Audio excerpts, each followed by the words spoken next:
High সকলকে, welcome to my video. আজকে আমি যে আলোচনা করছি সেটা হলো আসামের অনেক সুন্দর জায়গা আছে, তা তো আমরা সকলেই জানি।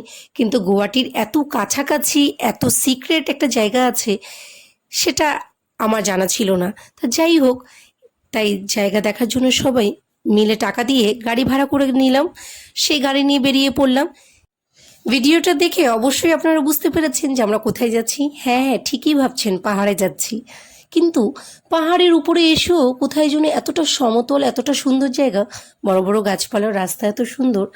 আর আমি জায়গাটার লোকেশনটাও আপনাদেরকে দিয়ে দিয়েছি, আপনারা এসে দেখতে পারবেন, যাতে আপনাদের কোনো অসুবিধা না হয়। এতটা সুন্দর, অবশ্যই আসার চেষ্টা করবেন, মিস করবেন না। এতক্ষণ তো সকলকে বললাম যে রাস্তা সুন্দর, গাছপালা আছে, সব কিছু আছে, কিন্তু গাড়ির ভিতরে কী হচ্ছে সেটা দেখবেন না আপনারা।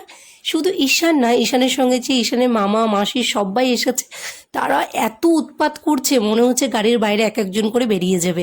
যাই হোক, দেখুন, এনজয়টা করতে করতেই যাচ্ছে, এটা সব থেকে ভালো লাগছে। এখন একটা কাজের কথা বলে দিই, সেটা হলো এখানে শুধু ঘুরতে আসতে পারবেন, কিন্তু যদি আপনি মনে করেন যে হোটেলে থেকে এখানে ঘুরবেন দেখবেন, সেটা এখানে ব্যবস্থা নেই, সেটা ইম্পসিবল। যাই হোক, এখন বলি রাস্তা। রাস্তা একটাই বড় রাস্তা, কিন্তু এখানে এসে একটা চোখে পড়লো যে ছোট ছোট রাস্তা আছে অনেক, বড় রাস্তার সঙ্গে। আর অনেক দূরে দূরে ফাঁকা দু একটা বাঁশের ঘর দেখতে পেলাম। আর সেই দৃশ্য চোখে ভাসছে, কারণ ভোলাই যাচ্ছে না, এত সুন্দর করে কারুকার্য করে বানানো। সেটা দেখে সত্যি আমাদের খুব ভালো লেগেছে সবার। কেউ যদি চায় যে আমি বাইকে করে এই জায়গায় ঘুরে ঘুরে দেখবো বিভিন্ন জায়গায়, সেটা সম্ভব। কিন্তু দু একটা জায়গা প্রচণ্ড খারাপ আছে, যেটা আমাদেরকেও ফেস করতে হয়েছে। রাস্তা ভালো, ওয়েদারও ভালো, আমাদের জন্য সবই ভালো, কিন্তু যদি বৃষ্টির দিনে কেউ এসে পড়ে, তার জন্য দু একটা জায়গায় সত্যিকারই অসুবিধার কারণ হয়ে দাঁড়াবে। শুধু এই পাহাড় না, আগেও অনেক পাহাড়ে ঘুরেছি, ভিডিও করেছি, কিন্তু এখানে আসার পরে একটু অন্যরকম মনে হলো।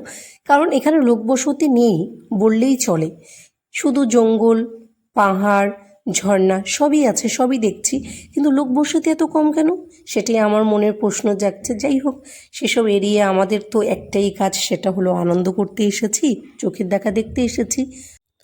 প্রকৃতি দৃশ্য যখন এরকম সামনে আসে, তখন মনে হয় পৃথিবীতে এরকম জায়গাও আছে।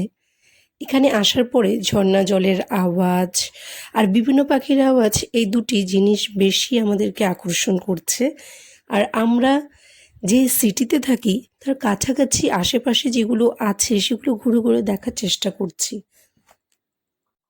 যেখানে যাচ্ছি সেই জায়গা দেখার জন্য নেক্সট ভিডিওটা ফলো করুন। আর আজকে এতটুকুই। আমাদের ভিডিও যদি আপনাদের ভালো লেগে থাকে, তাহলে অবশ্যই সাবস্ক্রাইব, লাইক অ্যান্ড শেয়ার করবেন।